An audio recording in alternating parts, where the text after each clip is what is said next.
Okay. அப்போ client ஒரு web server, ஒரு டிஎன்எஸ். டிஎன்எஸ்ல ஏற்கனவே வெப் சர்வரோட ஐபி ரிஜிஸ்ட்ரேஷன் பண்ணியாச்சு. ஏன்னா கிளைண்ட்னால ஒரு ஐபி ஞாபகம் வச்சுக்க முடியாது. கிளைண்ட்ல முக்கியமா டிஎன்எஸ் யாருன்னு சொல்லணும். அதுக்கு பேர் தான் ப்ரிஃபர்டு டிஎன்எஸ். ஓகே, எல்லாம் சொல்லியாச்சு. யூஆர்எல் டைப் பண்ணா ஆட்டோமேட்டிக்கா பேஜ் வந்துடும். அது ஃப்ரண்ட் எண்டு, அது எல்லாரும் படிப்பாங்க. பட் டாப் லெவல் இன்ஜினியர் ஆகணும்னா பின்னாடி என்ன நடந்ததுன்னு தெரியணும். ஒரு யூஆர்எல் டைப் பண்ணி என்ட்ரு கொடுத்தா இந்த கிளைண்ட் என்ன பண்ணணும்னா இந்த யூஆர்எலோட ஐபியை கெட் பண்ணணும். கிளைண்ட்டுக்கு ஐபி தெரியாது. அப்போ கிளைண்ட் யாரை போய் கேட்கணும்னா டிஎன்எஸ் சர்வரை போய் கேட்கணும். சரி, அப்போ பேக்கெட் நம்பர் 1 நீங்கள் என்ட்ரு கொடுத்தா என்ன நடக்கணும்னா டிஎன்எஸ் query packet ஜென்ரேட் ஆகும். அப்ளிகேஷன் ப்ரெசன்டேஷன் செஷன் மூணுமே சேர்ந்து. அடுத்தது டிரான்ஸ்போர்ட் லேயர். டிரான்ஸ்போர்ட் லேயர்ல போர்ட் நம்பர் என்கேப்சுலேஷன் ஆகும். சோர்ஸ் போர்ட் நம்பர் கிளைண்ட்டுக்கு random, destination port number DNS port number 53. அப்போ டிரான்ஸ்போர்ட் லேயர்ல என்ன நடக்கும்னு கேட்டா பார்க்காம சொல்ல தெரியணும், போர்ட் நம்பர் என்கேப்சுலேஷன் ஆகும். சரி, அடுத்தது நெட்வொர்க் லேயர், ஓஎஸ்ஏ லேயர்ல ஐபி என்கேப்சுலேஷன். சோர்ஸ் ஐபி இன்டர்ல கேட்டாங்கன்னா அந்த கிளைண்டோட IP, destination IP DNS IP எப்படி தெரியும்னு கேட்டா ஆல்ரெடி நம்ம அசைன் பண்ணி வச்சிருக்கோம். அதுக்கு பேர் தான் ப்ரிஃபர்டு டிஎன்எஸ். அதை சொல்லணும் முக்கியமா. கிளைண்ட்ல ப்ரிஃபர்டு டிஎன்எஸ் என்ன கொடுத்துருக்கீங்களோ அதை எடுத்துட்டு பாக்கெட் நம்பர் 1 உங்களுக்கு கிளைண்ட்ல இருந்து டிஎன்எஸ் சர்வருக்கு டிஎன்எஸ் query போகும். அந்த டிஎன்எஸ் query அவர் ஓப்பன் பண்ணி பார்த்துட்டு நீங்க கேட்ட யூஆர்எல் அவர்கிட்ட இருந்துச்சுன்னா அவர் என்ன பண்ணுவாருன்னா டிஎன்எஸ் ரிப்ளை வைப்பார். ரிப்ளை ஏன் வருது? அந்த ரிப்ளைக்குள்ள என்ன இருக்கும்?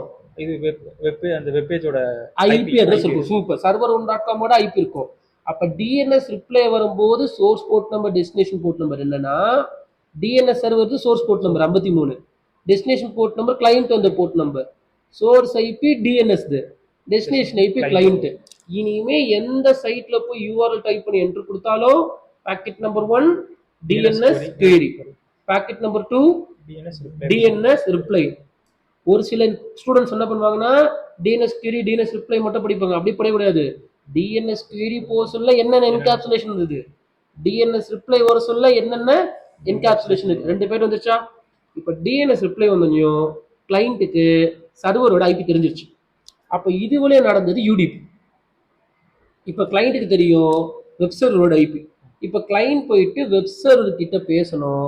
ஆனா எது வழியா பேசணும்? டிசிபி வழியா தான் பேச முடியும். டிசிபினாவே மைண்ட்ல என்ன வந்துடணும்?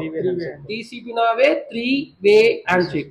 அப்போ கிளைண்ட் இப்போ 3வது பாக்கெட் என்ன அனுப்புவாருன்னு கேட்டா சிங்க் அனுப்புவாரு. நீங்க நல்லா படிச்ச ஸ்டூடெண்டா இருந்தா இதுக்கும் போர்ட் நம்பர் எக்ஸ்பிளைன் பண்ணணும். Source port number random, destination port number 53 கிடையாது. மக்கப் படிக்கிறவங்க தான் 53னுவாங்க. வெப் சர்வர் கேட்டு போறோம். எஸ்டிடிபி என்னது? 80. சோர்ஸ் ஐபி என்னன்னா கிளைண்ட் ஐபி 50.10, டெஸ்டினேஷன் ஐபி என்ன வெப் சர்வர் 50.20. சிங்க் போ 3 வே ஹேண்ட்ஷேக்கு.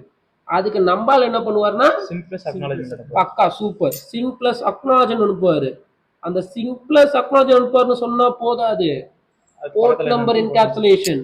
சோர்ஸ் போர்ட் நம்பர் என்னன்னு கேட்டீங்கன்னா 80, destination port number 121, source IP வந்து 50.20, டெஸ்டினேஷன் ஐபி வந்து 50.10, சிங்க் பிளஸ் அக்னாலஜ்மென்ட். அடுத்த பாக்கெட் அக்னாலஜ்மென்ட் போகும் ஏசிகே.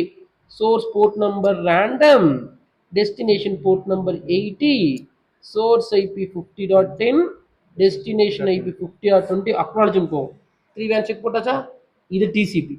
3 வே செக் போட்ட அப்புறமா என்ன ரிக்வெஸ்ட்? HTTP கெட் ரிக்வெஸ்ட் போகும். அதுக்கப்புறமா தான் சர்வர்ல இருந்து பேஜ் தருவாங்க. நீங்க இன்டர்வியூ போறீங்க அப்படின்னா நிறைய பேர் இந்த பேக்கெட் ஃப்ளோ கேட்பாங்க. அவங்க பசங்க ஒரு சில பேர் என்ன பண்ணிப்பாங்கன்னா டிஎன்எஸ் query டிஎன்எஸ் ரிப்ளை 3 வே செக் பண்ணுவாங்க. டிஎன்எஸ் query போர்ஷன்ல என்ன போர்ட் நம்பர், என்ன சோர்ஸ் மேக், என்ன மேக், ஐபி எல்லாம் சொல்லணும்.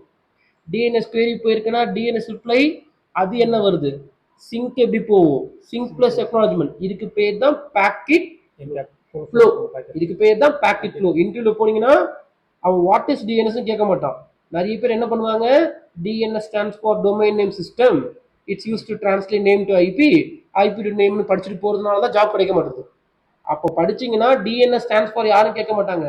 Packet flow. இங்க நான் ஒரு யூஆர்எல் டைப் பண்றேன், hotstar.com டைப் பண்றேன். இதுக்கு பின்னாடி ஹாட்ஸ்டார் பேஜ் வந்துருச்சு. Okay good. அது முன்னாடி பின்னாடி என்ன நடந்ததுன்னு புட்டு புட்டு புட்டு வைக்கிறவங்க தான் இன்ஜினியர். ஓகேவா? ஸோ இதை நல்லா ரீகால் பண்ணிக்கோங்க. எப்போ கேட்டாலும் ஆன்சர் பண்ணுங்க.